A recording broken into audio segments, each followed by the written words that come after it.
My Hero is a show that's sort of very strong. It had an interesting world and interesting characters, and many people, myself included, ignore the fact that it didn't have a plot for the first couple of seasons. You know, it didn't matter if nothing happened for the first 2 seasons, but for the first 4 seasons that we have just no plot whatsoever, that's a problem.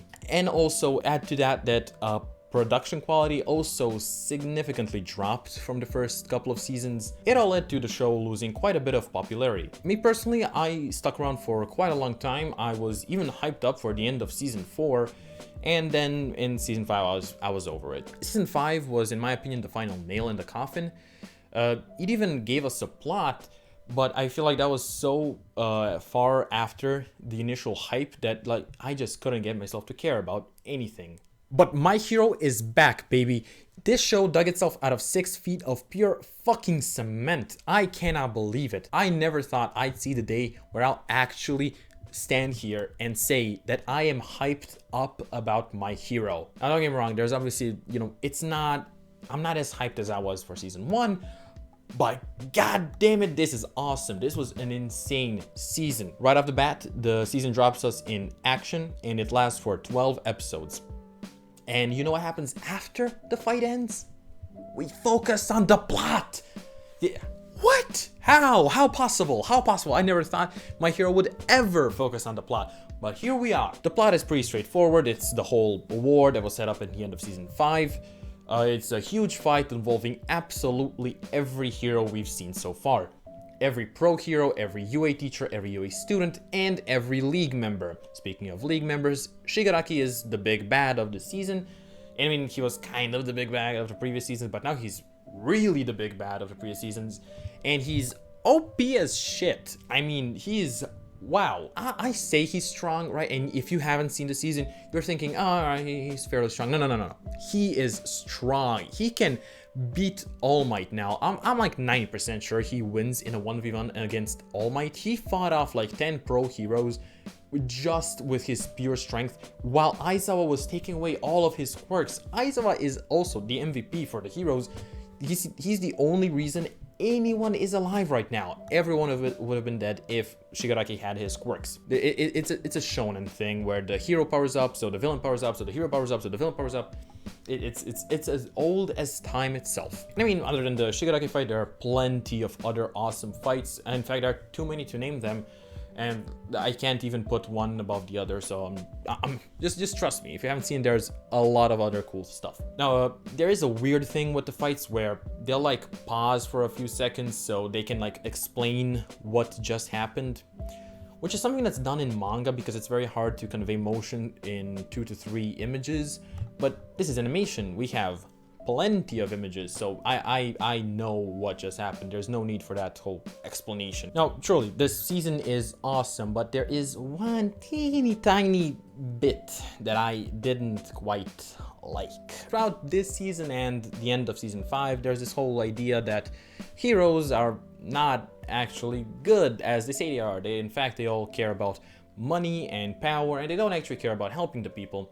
And that's a great idea. I really do like these stories, you know, like The Boys, Invincible as well, I guess would count.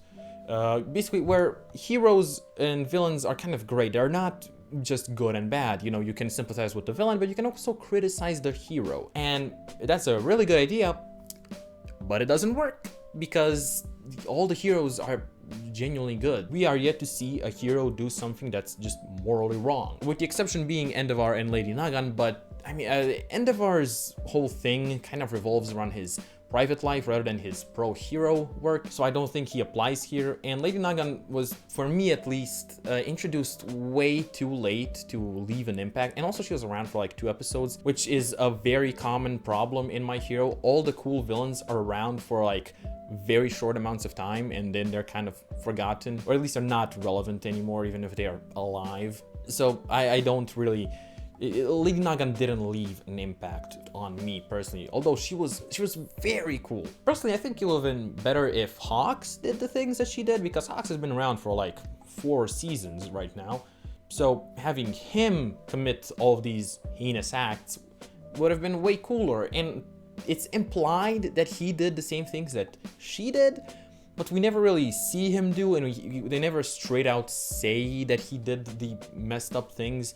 So, you know, we just have to like imagine ourselves. And I think it's all done to leave Hawks kind of clean. You know, I don't know, maybe because he's a fan favorite character, I really couldn't say. The worst thing he does is he kills twice, but I mean, if he let twice go, he would have killed plenty of heroes, and when it's down to that, honestly, I don't care. And Twice is like a favorite character of mine, so, you know, I really didn't want him to die, but I'm not gonna judge Hawks for it, because he would have killed plenty of heroes. They said it, that he could turn the tide of the battle on his own, so, you know. Now, that being said, I can understand why the public has a bad perspective of heroes, but even then, I feel like they overdo it a little bit. Like, yeah, in their eyes, it was revealed that the Endeavor, the #1 hero, is actually a pretty shitty guy, and they don't see, you know, the work he's put in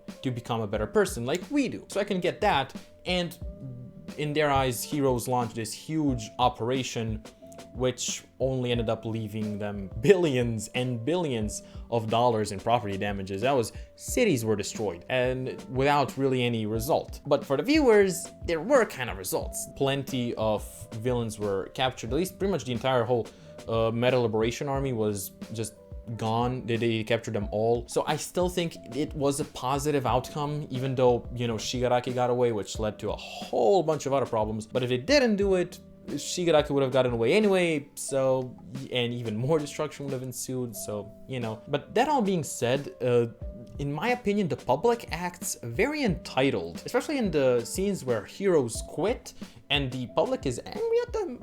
What? It's their job. They have a right to quit. You wouldn't be mad at a doctor quitting after the whole COVID thing, right? And that's kind of a similar thing. Now, not having morally ambiguous heroes is a problem when you're trying to set up this whole gray story. However, what makes it worse is that the villains are also kind of not really morally ambiguous. They all kind of just either are complete anarchists and all they want is just complete anarchy, and if that's not the case, then they're just clinically insane, like Toga. If Toga was in our world, she would be a serial killer, just straight out. That's hard to sympathize with. You know, even considering her backstory, she's still clinically insane. In my opinion, there are only about 3 or 4 very good villains in My Hero. The first being Stain. Stain, not only is he just the coolest, right? No quirk, still fights, well, technically, but yeah. And he hated the idea of heroes rather than the heroes themselves. Now, obviously, he was also insane, but his whole message was that the idea of a hero was perverted. Because, you know, basically before, someone who like saved lives in wars was a hero. Nowadays, a hero is anyone who does anything and gets paid for it, right? Hero agencies basically do whatever. Also, Stain was around for like a couple episodes. And again, also, I thought he was dead. I was surprised that they said that he was in Tartarus. Genuinely, I thought that they said that he died.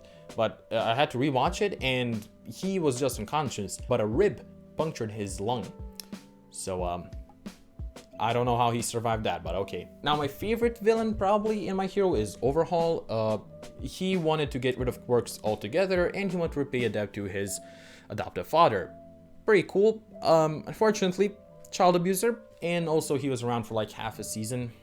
And I mean, now he's back, but like I don't think he's going to be doing anything really plot relevant. Then we have Lady Nagan, who has probably the best reason to be a villain, but like everybody else, guess what? She's around for like 2 episodes.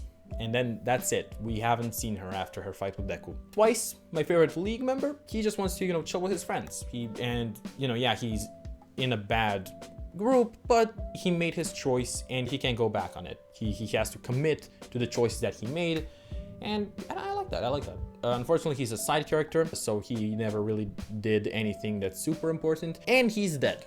So, sucks, I guess.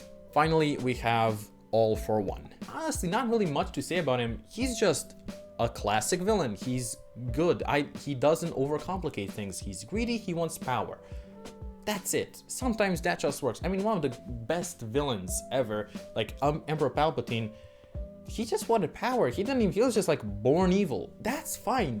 Sometimes that works. You know, I'd rather have a simple villain rather than a complicated villain that kind of just doesn't work. Apart from these characters, everyone else kind of has some kind of justification for the reason they're doing all these crimes. But for most of them, I don't think that, you know, I can't justify it for them, you know? Like take Dobby, for example. Dobby was abused by his father.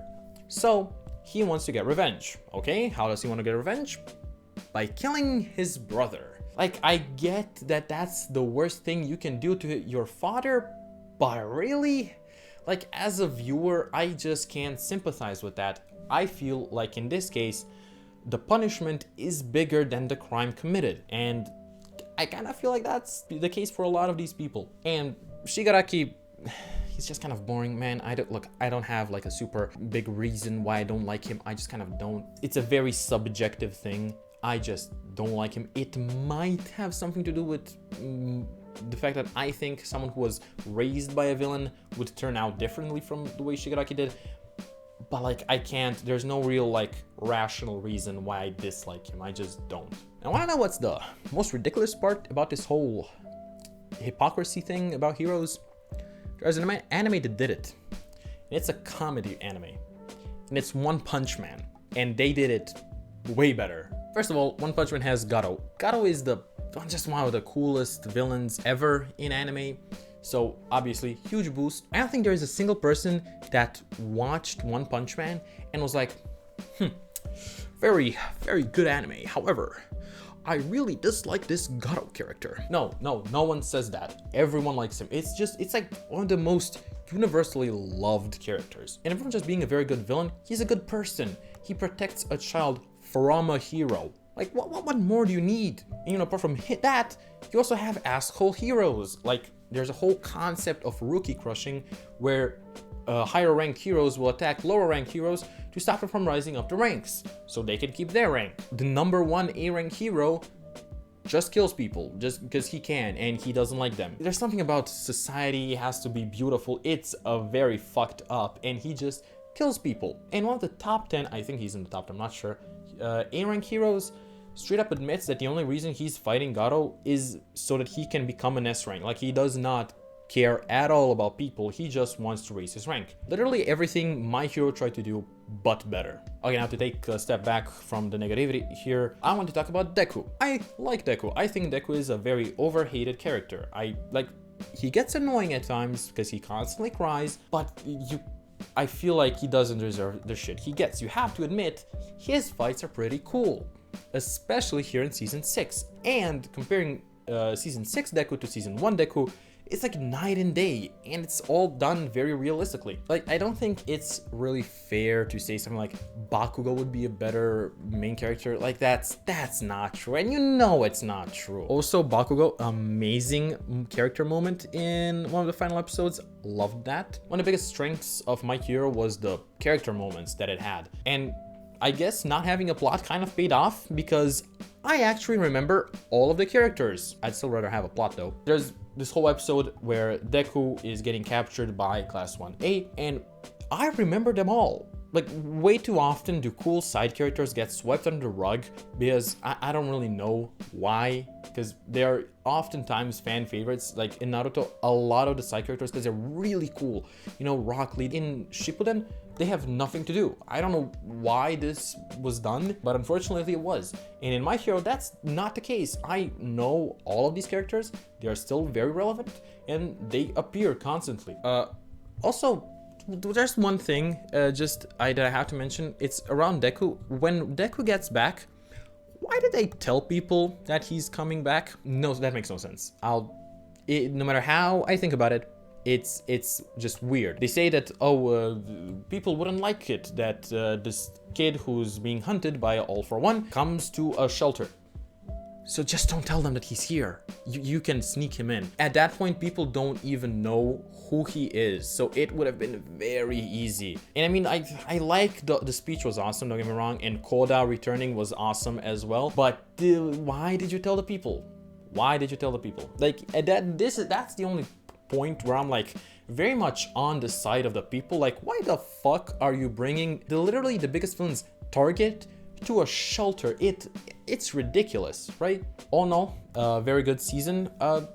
Probably not good enough to bring you back if you stop watching before season 5, but if you've seen up to season 4 or 5, you know, I recommend catching up. I am genuinely hyped up about this, and I wasn't even planning to watch this season because of how bad season 5 was. The only reason I decided to watch it was because one day I was bored and didn't know what else to do, so I watched My Hero, and it was amazing. And I'm so fucking glad that they didn't have a concert in this goddamn season. They wanted to do it in the last episode, and I'm 100% sure they're gonna have one in season 7, and it's going to be shit. Like, really, that's I thought we were over those. I just hope season 7 is not going to be an Attack on Titan situation.